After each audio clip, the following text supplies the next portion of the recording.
नमस्कार, शुभ प्रभात। कैसे हैं आप सब? तो मैं पुनः एक नए सत्र के साथ आपके समक्ष उपस्थित हुआ हूँ। तो आज का जो मेरा सेशन है वह बहुत ही बहुत अच्छा होने वाला है। क्यों? क्योंकि आज हम डिस्कस करने वाले हैं जेएनयू में एमए इन हिंदी के लिए एक परफेक्ट स्ट्रेटजी, सॉलिड वाली स्ट्रेटजी डिस्कस करेंगे। और सेशन थोड़ा सा बड़ा होगा, बट आपको अगर जेएनयू जाना है तो आप मेरे साथ चलेंगे और 20 मिनटों में मैं आपको जेएनयू की सैर कराने वाला हूं। तो चलिए स्टार्ट करते हैं अपना सेशन। तो आज का जो हमारा सेशन है वह है जेएनयू एंट्रेंस एग्जाम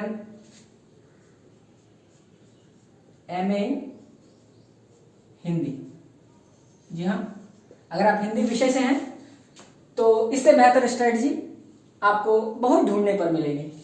तो आज के ये सेशन है उसको मैंने 5 अलग अलग चरणों में विभाजित किया है, क्योंकि अगर मैं एक रफ्तार से बोलता चला जाऊंगा तो आपके लिए थोड़ा मोनोटोनस हो जाएगा। इसलिए मैं चाहता हूं कि आप आराम से 20 मिनट बैठें और एक एक छोटी छोटी बातों पर मैं आपको विस्तार से बताऊंगा, और जो बातें छूट जाएंगी आप मुझे बाद में बताएंगे। लेकिन मैं प्रयास करूंगा कि अपने तरफ से मैं आपको 100% दूं, और आप इस वीडियो को देखने के बाद आपकी स्ट्रेटजी परफेक्ट हो जाएगी। तो चलिए, इस जैसा कि मैंने आपको बताया कि मैंने अपने इस पूरे लेक्चर को 5 वर्गों में वर्गीकृत किया है। सबसे पहला है सामान्य परिचय। जी हाँ, परीक्षाओं के बारे में थोड़ी गुफ्तगू करेंगे और जो सामान्य जानकारियां हैं परीक्षा संबंधित उसके बारे में हम चर्चा करेंगे। फिर उसके बाद हम एग्जाम के तो परीक्षा किस पद्धति पे होगी, किस प्रणाली पे होगी, इसके बारे में चर्चा करेंगे। तीसरा जो स्तंभ है वो है बहुत महत्वपूर्ण, यानी हमारा बुक लिस्ट, यानी कौन कौन से औजार चाहिए हमको इस पात्रता परीक्षा को सफलता प्राप्त करने में, कौन कौन से औजार चाहिए, ये बुक लिस्ट जो कि बहुत महत्वपूर्ण होगा आपके लिए। फिर 5 मंत्र, ये 5 मंत्र जो मैं आपको दूंगा ये आपके लिए बहुत सहयोगी होगा, और जब मैं इसके बारे में आपको बताऊंगा तो आपको इसकी इंपॉर्टेंस का जरूर पता चलेगा। और लास्ट जो आप जानते हैं कि लास्ट में जो आता है ना वो सबसे बड़ा आदमी होता है। तो लास्ट जो होता है ना वो है हमारा how can I help you. जी हाँ, तो मैं आपकी मदद कैसे कर सकता हूं, इसके बारे में हम चर्चा करेंगे। तो चलिए स्टार्ट करते हैं जनरल इंट्रोडक्शन से।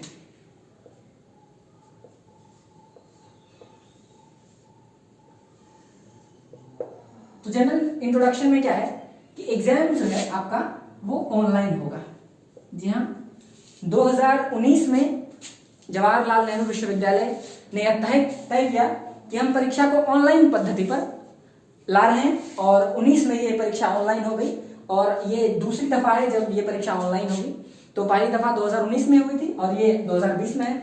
और दूसरी बात, ये परीक्षा नेशनल टेस्टिंग एजेंसी, इस आयोग के इस आयोग के द्वारा यह परीक्षा आयोजित की जाएगी। नेशनल टेस्टिंग एजेंसी एनटीए के द्वारा यह ऑनलाइन परीक्षा होगी।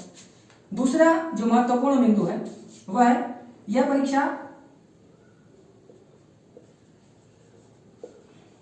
उन विद्यार्थियों के लिए होगी जो 10+2+3 पैटर्न पर पढ़कर आ रहे होंगे, और 45% मार्क्स उनके ग्रेजुएशन में होंगे।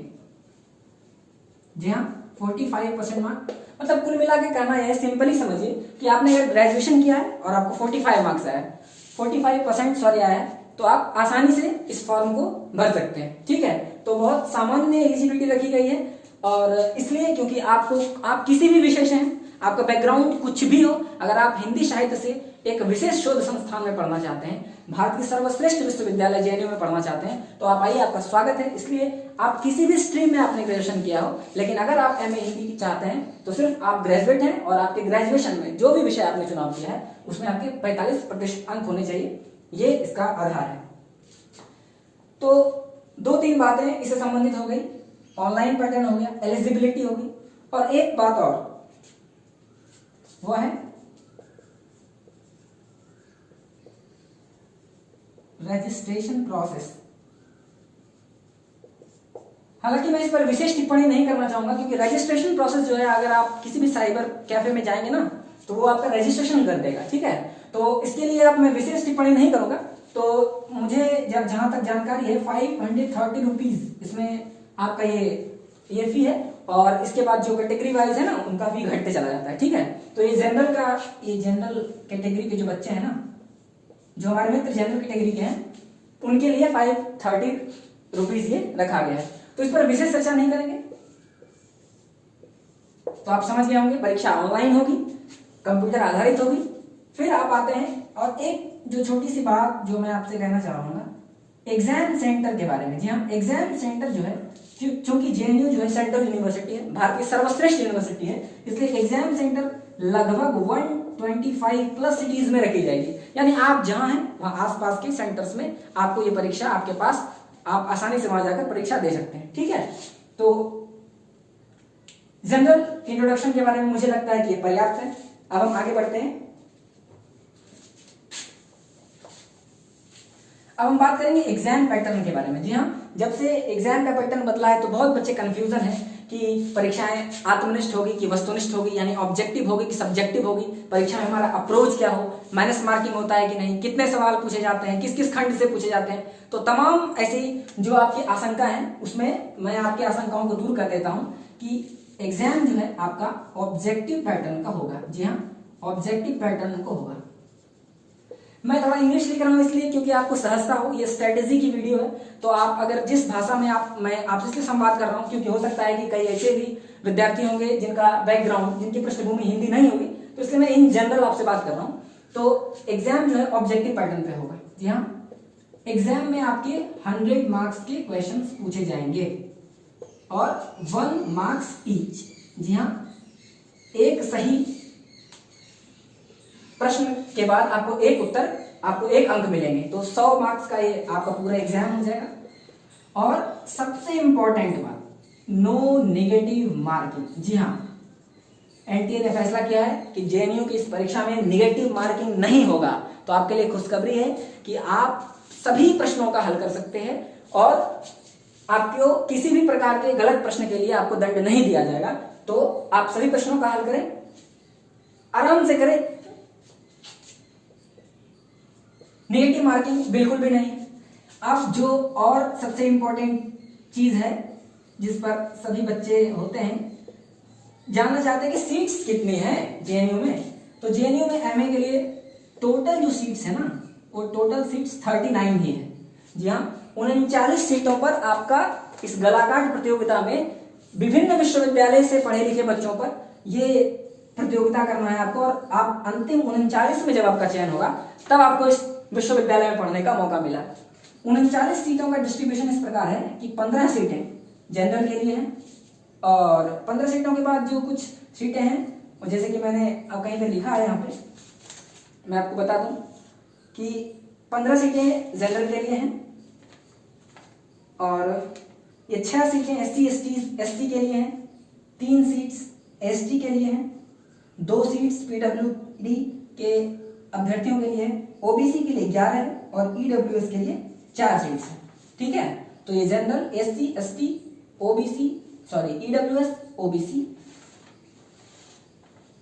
देखिए मैं लिख देता हूं यहां पर यूआर 6 सीटें एससी के बच्चों के लिए, एसटी के बच्चों के लिए 2 सीटें पीडब्ल्यूडी के बच्चों के लिए आरक्षित है और ओबीसी के विद्यार्थी हैं उनके लिए 11 सीटें और ईडब्ल्यूएस से जो विद्यार्थी आते हैं उनके लिए 4 सीटें इसमें आरक्षित की गई हैं। तो जो कुल सीट है वो 39 है और इसका डिस्ट्रीब्यूशन देखा आपने।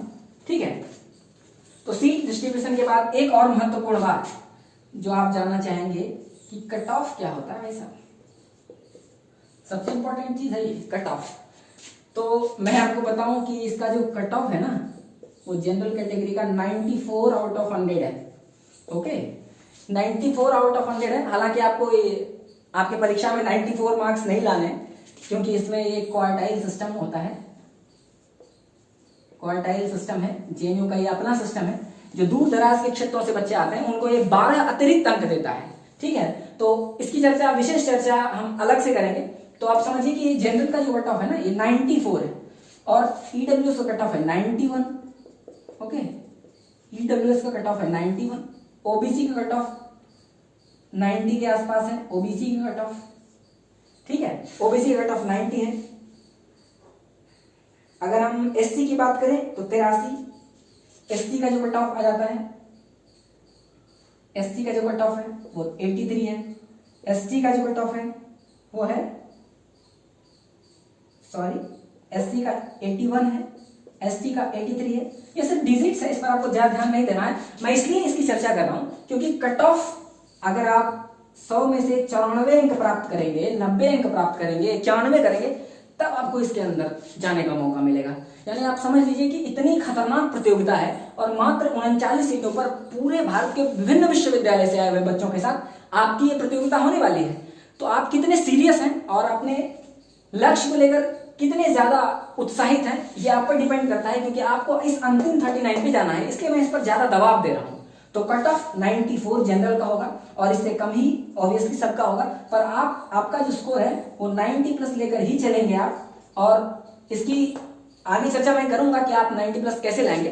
तो आप माइंडसेट बना लें कि मैं 90 प्लस मार्क्स लाने जा रहा हूं, ठीक है। इससे कम में आपका एडमिशन होना ही नहीं है, ठीक है।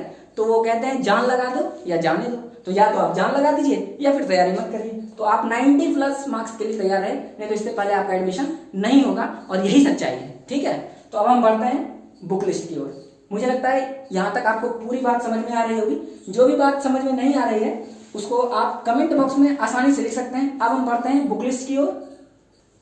तो बात करते हैं आप बुक लिस्ट की।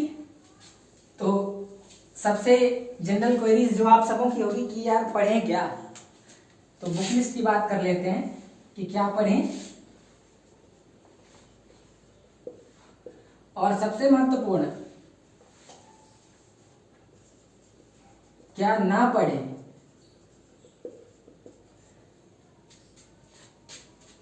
क्या पढ़ें तो महत्वपूर्ण है ही, लेकिन आप जब प्रतियोगिता परीक्षा की तैयारी करते हैं ना तो आप बहुत कंफ्यूज होते हैं कि यार किसको छोड़ दें, किसको पढ़ें। तो मैं आपके लिए ये आशंका दूर कर देता हूं। तो बुक लिस्ट जो होती है, आप जितना कम बुक लिस्ट रखेंगे सफलता के जो आपके चांसेस हैं वो उतने ही ज्यादा अधिक होगा।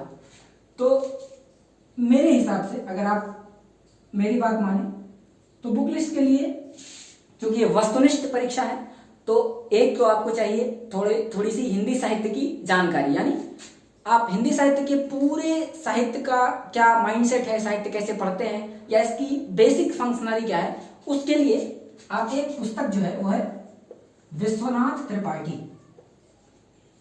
विश्वनाथ त्रिपाठी की ये पुस्तक है, हिंदी साहित्य का सरल इतिहास, ठीक है। विश्वनाथ त्रिपाठी हिंदी साहित्य का सरल इतिहास एक ये पुस्तक है। आधारभूत पुस्तक आपकी होगी ये, क्योंकि इस पुस्तक के पढ़ने के बाद ही आपको अप्रोच आप डेवलप कर पाएंगे कि आप किस प्रकार से आगे जाना चाहते हैं। दूसरी जो पुस्तक है वह है हिंदी साहित्य का इतिहास, आचार्य रामचंद्र शुक्ल।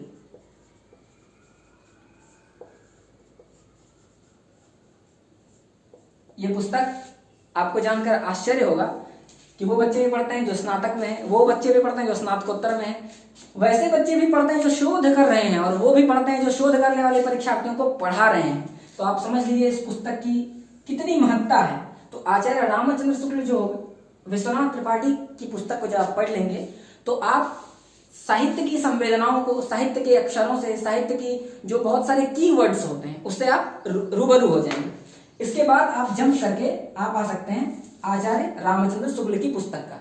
लेकिन ध्यान रहे परीक्षा ऑब्जेक्टिव पैटर्न की है, तो आपको जो परीक्षा में जो प्रश्न आएंगे वो एमसीक्यू इन नेचर रहेंगे। तो इसके लिए आपको क्या करना है, एमसीक्यू इन नेचर की परीक्षा के लिए आप क्या करेंगे, एक पुस्तक आती है सरस्वती पांडे, गोविंद पांडे। सरस्वती पांडे, गोविंद पांडे की हिंदी साहित्य की वस्तुनिष्ठ इतिहास की एक पुस्तक आती है, उस पुस्तक का आस्वादन करेंगे।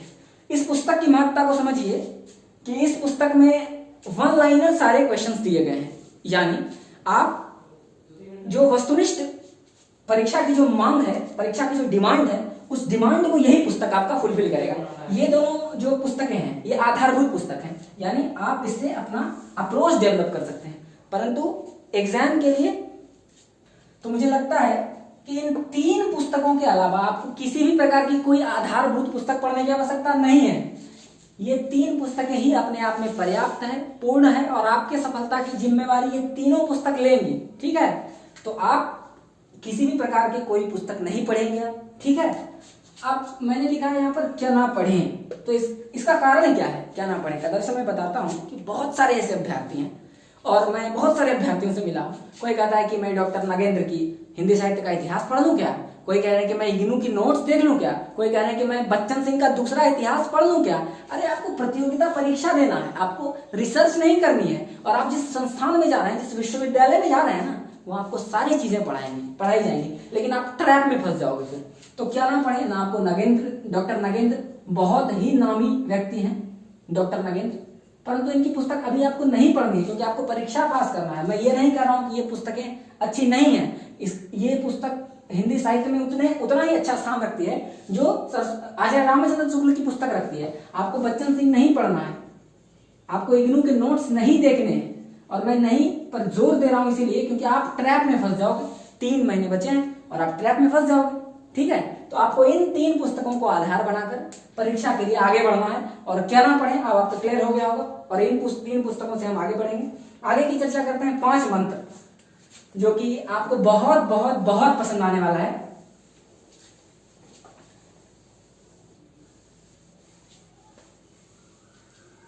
सबसे पहला ये 5 मंत्र अब हम डिस्कस करने जा रहे हैं।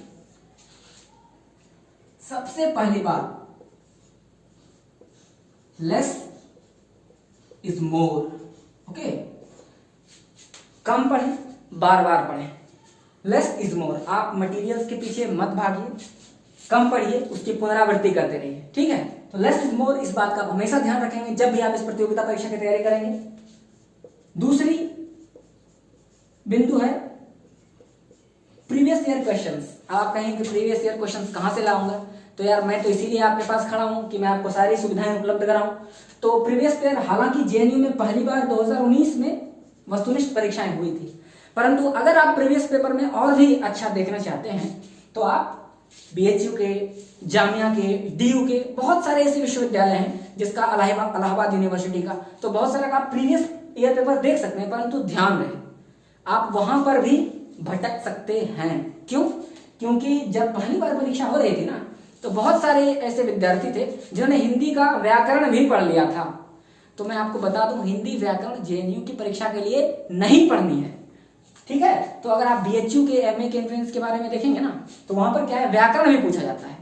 परंतु जवाहरलाल नेहरू विश्वविद्यालय की जो परीक्षा हुई 2019 में, उसमें व्याकरण के एक भी सवाल नहीं थे, तो आपको व्याकरण नहीं पढ़ना है। आप 2, 3, 4 जो भी दिन है वो व्याकरण में नहीं पढ़ेंगे, वो हिंदी साहित्य का इतिहास, भाषा विज्ञान, वो मैं आपको आगे आने वाले सेशन में पूरा विस्तार पूर्वक बताऊंगा कि हिंदी साहित्य के इतिहास में क्या पढ़ना है, उपन्यास, कहानी, नाटक, संस्मरण, यात्रा वृत्तांत, बहुत सारी ऐसी विधाओं के बारे में मैं आपको बताऊंगा। ये तो मान ली सामान्य जानकारी है। तो आप लेस इज मोर का मंत्र हमेशा पालन करेंगे। प्रीवियस ईयर क्वेश्चंस आपके पास हमेशा होने चाहिए, क्योंकि आप रेफर करके बता सकेंगे कि यस मुझे ये पढ़ना है और मुझे ये छोड़ देना है। ठीक है, तीसरी जो आधारभूत चीज जो आपको ध्यान रखना है वो है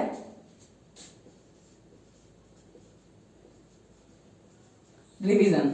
आप कह रहे हो यार ये मंत्र है, ये तो मैं पहले से जानता हूं, पर यही मंत्र है, आपको रिविजन करते रहना है बार बार। ठीक है, क्योंकि आप पढ़ने वाले हैं ऑब्जेक्टिव और उसमें होगा शुद्ध रट्टाफिकेशन। मैं आपको खुलकर कह रहा हूं क्योंकि मैं भी विद्यार्थी हूं, तो आप इस बात से बिल्कुल ये रहे कि यार मैं तो समझ लूंगा, लेकिन आपको हिंदी साहित्य की परीक्षा देनी है। तो परीक्षा का डिमांड ये है कि आप 80% रट्टाफिकेशन करने वाले हैं। आपको तथ्यों का स्मरण करना होगा, उसकी पुनरावृत्ति करनी होगी, और परीक्षा भवन में जाकर बहुवैकल्पिक प्रश्नों में से एक सही विकल्प चुनना होगा। तो आप क्या करेंगे, रट्टाफिकेशन। और रट्टाफिकेशन का मूल मंत्र क्या है, रिवीजन। अगर आपने एक बार पढ़ा और दोबारा नहीं पढ़ा तो आप मेरा विश्वास करिए, आपको परीक्षा के हॉल में चारों दिए गए विकल्प सही लगेंगे और वहां पर आप कंफ्यूज हो जाएंगे। तो इसलिए आपको रिवीजन अनिवार्य है, तो आप रिवीजन बार बार करें, ठीक है।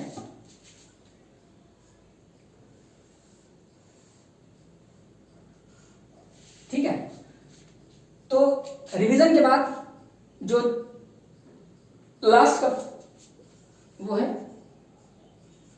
गाइडेंस। ओके, रिवीजन के बाद आपका आता है गाइडेंस। तो गाइडेंस सबसे इंपॉर्टेंट है, कौन दे, कैसा दे। हो सकता है कि आपके जो मित्र हैं वो इतिहास विषय से स्नातकोत्तर के लिए परीक्षा दे रहे हैं, प्रवेश परीक्षा।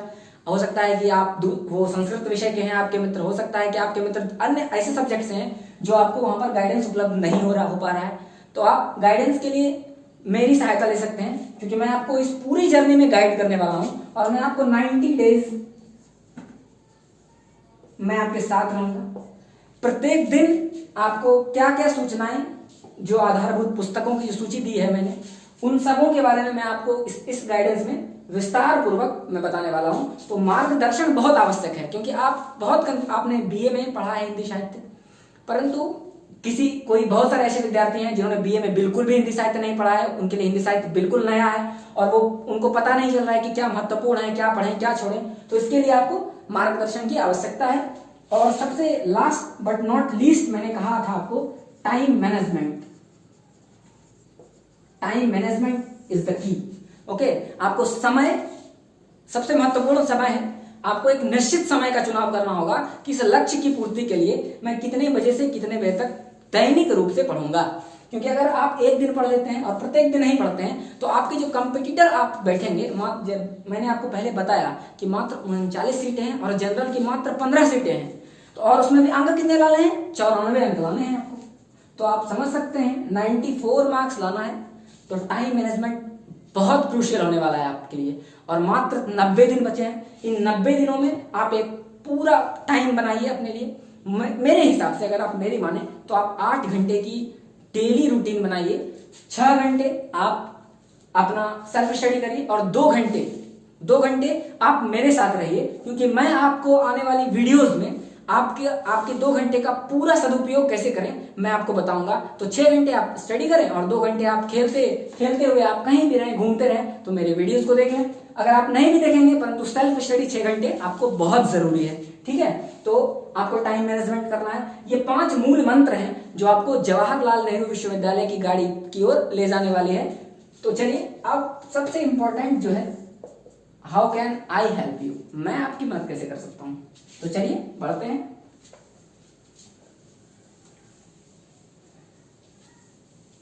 तो यार मैं आपकी मदद करने के लिए यहां पर आया हूं, तो मैं आपकी मदद कैसे करूंगा।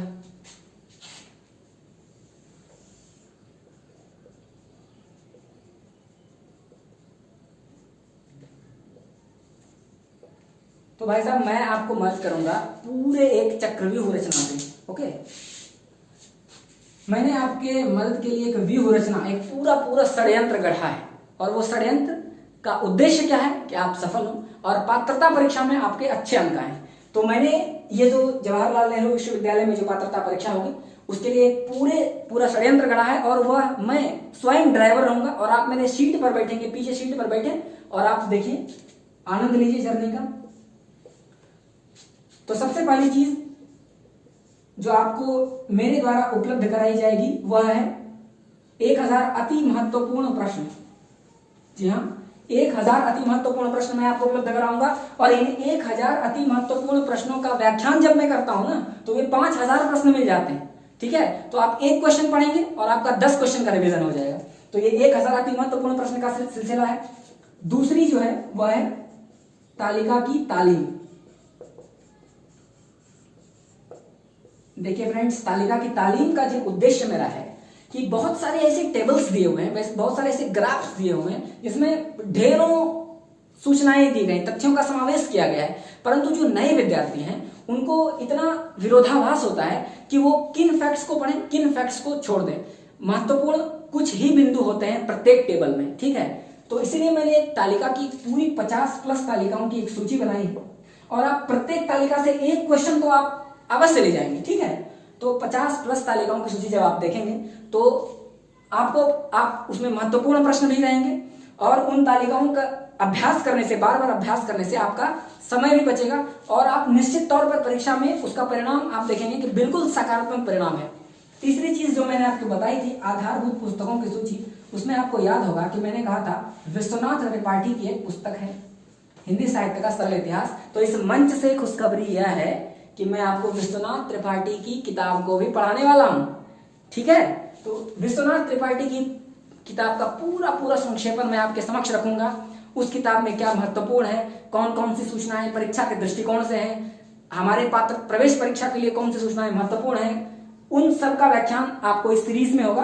विश्वनाथ त्रिपाठी की पूरी पुस्तक हम पढ़ेंगे इसी चैनल पर आपके साथ। दूसरी है पुस्तक, वह है सरस्वती पांडे गोविंद पांडे।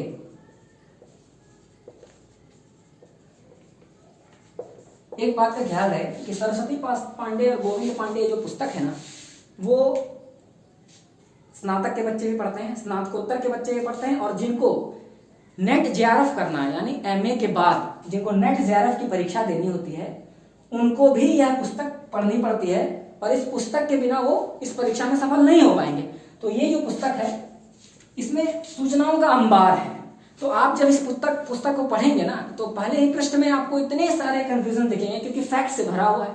तो इस पुस्तक में जो महत्वपूर्ण बिंदु दिए गए हैं, जवाहरलाल नेहरू विश्वविद्यालय के एंट्रेंस एग्जाम के नजरिए से कौन सा क्वेश्चन इंपॉर्टेंट है, कौन नहीं है, इसके बारे में मैं इस पूरी सीरीज में सरस्वती पांडे गोविंद पांडे की पुस्तक में आपको मेन पॉइंट्स लिखता जाऊंगा और आपके उसके बैकग्राउंड्स को, उसमें क्या आधारभूत चीजें हैं, क्या महत्वपूर्ण है, उस सब को बताते हुए मैं इस पूरी सीरीज को फॉलो करूंगा।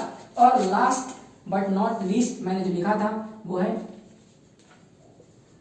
Test series. जी हाँ, मैं आपके लिए टेस्ट सीरीज भी लेकर आया हूं। मैं आपको लगभग आपके लिए कितनी टेस्ट सीरीज दे सकूंगा इसका तो अनुमान मुझे नहीं है, पर मैं यह प्रयास करूंगा कि आपको एक बेहतर टेस्ट सीरीज दिया जाए जिससे कि आप अपनी रिवीजन की जो शैली है उसमें आप अच्छा कर सकें। तो मैं आपको एक टेस्ट सीरीज भी देने जा रहा हूं। अगर समय मिलेगा तो हम एक कंसेप्ट टॉक भी करेंगे जिसमें हिंदी साहित्य पूरा का पूरा हिंदी साहित्य का एक खाका किस प्रकार से हमारे माइंड में आ जाए, तो उसके बारे में हम विस्तार से चर्चा करेंगे। परंतु टेस्ट सीरीज अति महत्वपूर्ण प्रश्न तालिका की तालीम, विश्वनाथ त्रिपाठी और सरस्वती पांडे गोविंद पांडे, इन सब के बीच में एक जाल आप देख रहे होंगे कि मैंने पहले क्या किया कि आपको पहले कंसेप्ट दिया। तो कंसेप्ट आपको कहां से आएगा? विश्वनाथ त्रिपाठी से। कंसेप्ट के बाद आपको मैंने उसके बाद मैंने क्या किया, मैंने आपको महत्वपूर्ण प्रश्न के लिए एक तालिका बनाई। महत्वपूर्ण प्रश्न के बाद मैं गया अति महत्वपूर्ण प्रश्न हो गए, और अति महत्वपूर्ण प्रश्न के बाद मैं गया सीधे के सीधे टेस्ट सीरीज पर, ताकि आपने पढ़ा है ये रिवीजन हो सके। और इन चारों को पढ़ने के बाद, इन चारों को जब आप पढ़ेंगे तो आपको पता चल जाएगा कि हमको सरस्वती पांडे गोविंद पांडे से क्या पढ़ना है। तो इन चारों की सूची मैं आपको दूंगा। तो how can I help you, इस प्रकार से मैं आपकी मदद करने वाला हूं।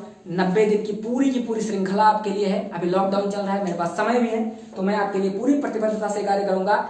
और हरिवंश राय बच्चन की एक पंक्ति से समाप्त करना चाहूंगा कि असफलता एक चुनौती है, इसे स्वीकार करो, क्या कमी रह गई देखो और सुधार करो, जब तक न सफल हो नींद चैन को त्यागो तुम, संघर्ष का मैदान छोड़ मत भागो तुम, कुछ किए बिना ही जय जयकार नहीं होती, कोशिश करने वालों की कभी हार नहीं होती। तो इसी प्रतिज्ञा के साथ, संकल्प के साथ मैं आपके साथ हूं, आप मेरे साथ हैं, हम दोनों आगे बढ़ेंगे और जवाहरलाल नेहरू विश्वविद्यालय की प्रतियोगिता के लिए हम साथ साथ आगे चलेंगे। आज के लिए इतना ही, शुभकामनाओं के साथ, धन्यवाद।